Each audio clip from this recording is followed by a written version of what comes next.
tropical storm hit land in Vietnam as it heads toward Thailand. Whilst usually these tropical storms lose an element of their intensity once over land, this one, well, it's predicted to be huge, as storms along with flooding are predicted from Wednesday through to the weekend for the north, northeast, central regions and the east of Thailand, which includes our own province along with the capital. With warnings already out of possible 3-metre-high waves in the Gulf, swimming is a no-no and small boats have been warned to remain on the shoreline. Typhoon Noru has seen winds of up to 140 kilometres an hour as it raced toward the coastline. On Phuket, reports of 3 female tourists coming close to drowning over the weekend. They were saved only due to locals who came to their aid. The after-dark swimmers were rescued by locals on jet skis who happened to be in the area as the trio got into difficulties, and again the warning is out of strong undercurrents and high waves across the Gulf. In the capital too, plans are being implemented and have been underway for days to drain canals and soakaways, prepping them for deluges. And 2.5 million sandbags are said to be available from today onwards for city workers and homeowners to prop up and raise existing barriers.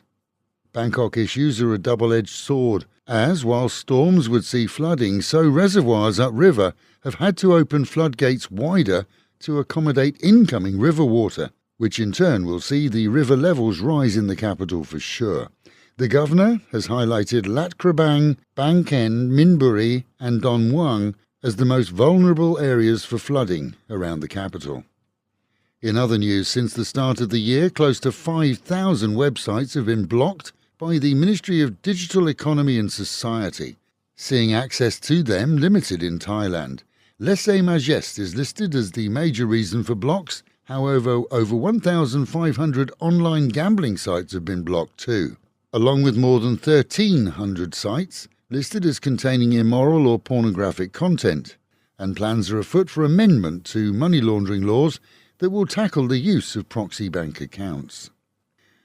Retailers who moan about online shopping taking away their business will note that Shopee Thailand is planning a 10% staff layoff despite being the popular channel for buying online in Thailand. The Singapore-based parent company reports that Shopee is doing well, but that its core business isn't.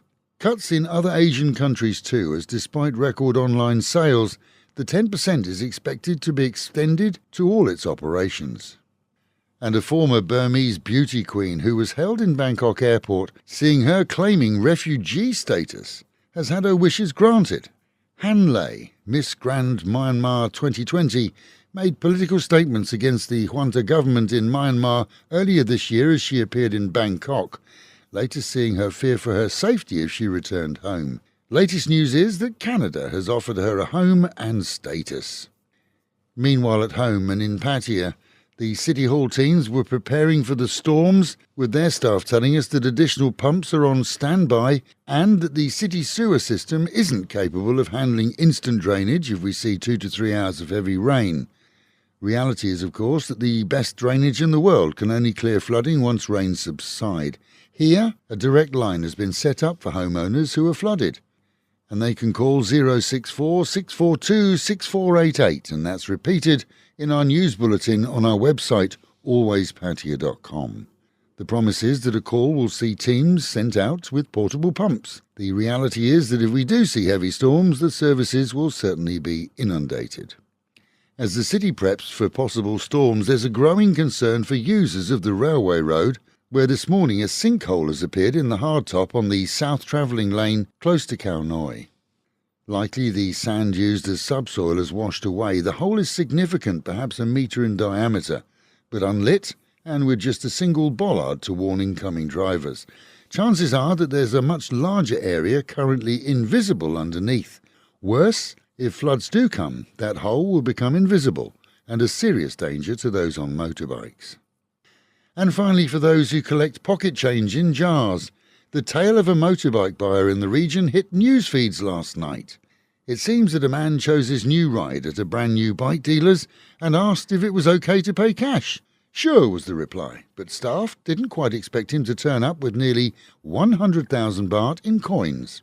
Staff got together to count it. He'd already packed it over time in bags of 100 baht each, so within half an hour he was enjoying his brand new PCX. No word on how well the local bank responded to that day's deposit by the dealer. And with the Met Office prepping us for storms through the rest of the week, today we can expect highs of just 28 degrees dropping down to 25, an overcast day and with showers.